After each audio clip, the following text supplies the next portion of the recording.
الحمد للہ وکفى وسلام علی عباده الذین اصطفى اما بعد فاعوذ باللہ من الشیطان الرجیم بسم اللہ الرحمن الرحیم قل هل يستوي الذین يعلمون والذین لا يعلمون صدق اللہ العظیم وقال النبی صلی اللہ علیہ وسلم طلب العلم فریضۃ علی کل مؤمن ان يعرف الصوم والصلاة والحرام والحدود والاحکام او کما قال علیہ الصلاۃ والسلام۔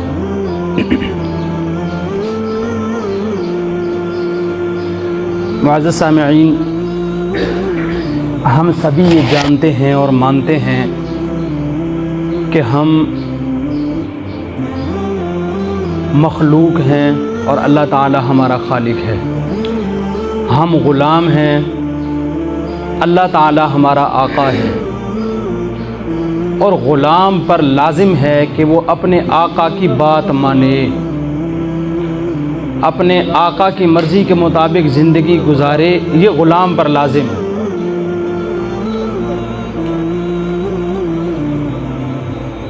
اب اپنے آقا کی مرضی کے مطابق غلام کیسے گزارے زندگی؟ ظاہر ہے اس کے لیے ضروری ہے کہ غلام کو پتہ ہو کہ کون سی چیز ہے جو میرے آقا کو خوش کرتی ہے اور کون سا عمل ہے کہ وہ میں کروں یا نہ کروں تو میرا آقا ناراض ہو جائے گا۔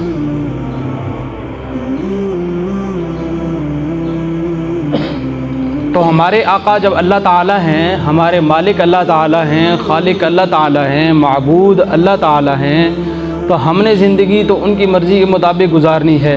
اب کون سے کام میں ان کی مرضی ہے، کون سے کام میں ان کی مرضی نہیں ہے، کس کام سے اللہ خوش ہوتے ہیں، کس سے ناراض ہوتے ہیں، یہ کب پتہ چلے گا؟ جب ہم علم حاصل کریں گے۔ علم ہی ہے جو ہمیں بتائے گا کہ کون سا راستہ وہ اللہ تعالیٰ کا پسندیدہ ہے، کون سا راستہ اللہ کا پسندیدہ راستہ نہیں ہے۔ اللہ تعالیٰ نے جو پہلی وحی نازل فرمائی ہمارے نبی صلی اللہ علیہ وسلم پر، پہلی وحی کا پہلا لفظ ہے اقرأ،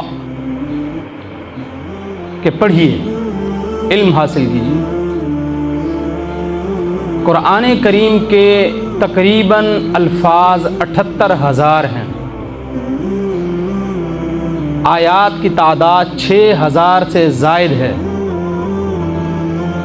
پہلا لفظ، پہلی آیت اقرأ، علم حاصل کرو۔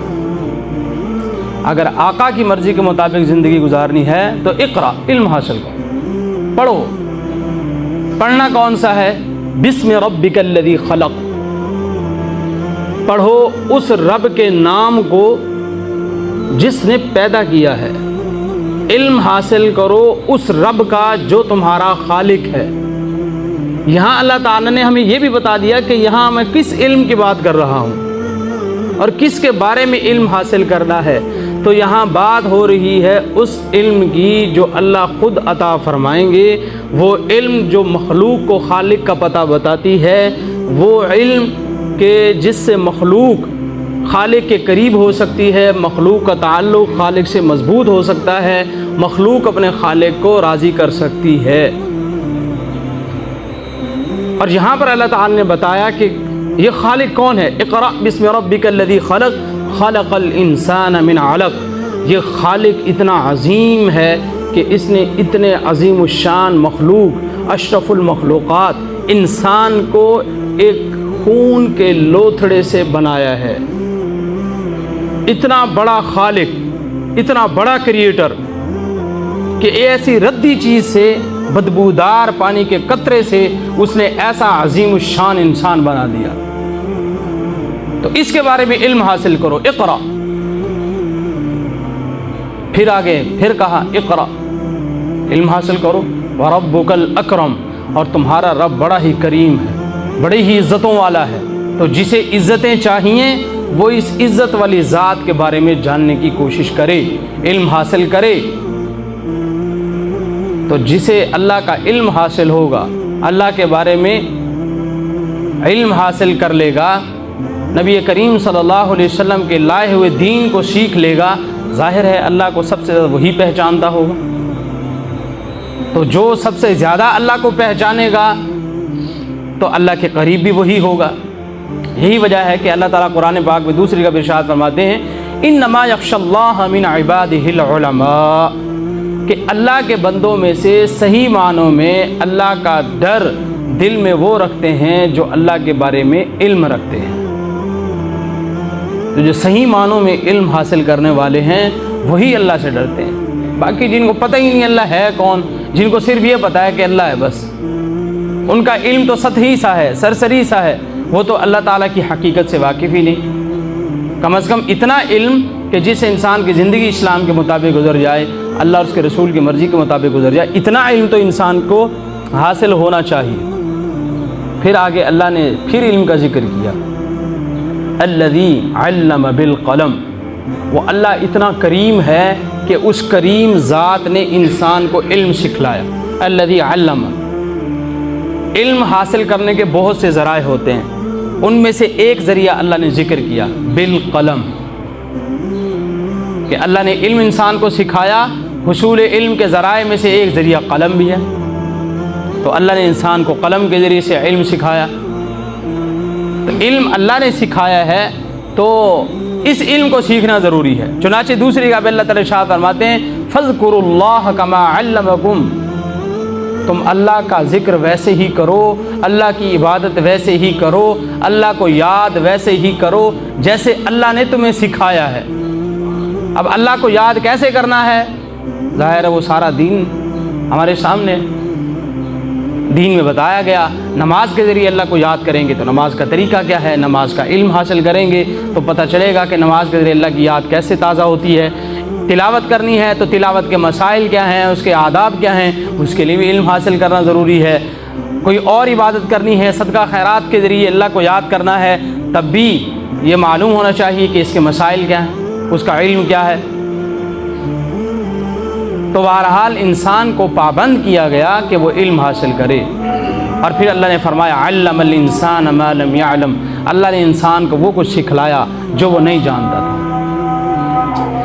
دیکھیں آج سائنس ترقی کر کے کہاں پہنچ گئی، جو باتیں اللہ کے بارے میں قرآن ہمیں بتاتا ہے سائنس کی کوئی تحقیق کسی سائنسدان کو نہیں بتاتی۔ یہ آیت اللہ تعالیٰ صرف عام مسلمانوں سے نہیں، ہر انسان کو کہہ رہے ہیں کہ اللہ تمہیں اس قرآن کے ذریعے، تمہارے نبی کے ذریعے تمہیں وہ علم سکھلائے گا اور سکھلایا جو تم ساری زندگی کی سائنسی تحقیقات کے بعد بھی حاصل نہ کر سکے۔ تو دین کی تو بنیاد ہی علم پر ہے۔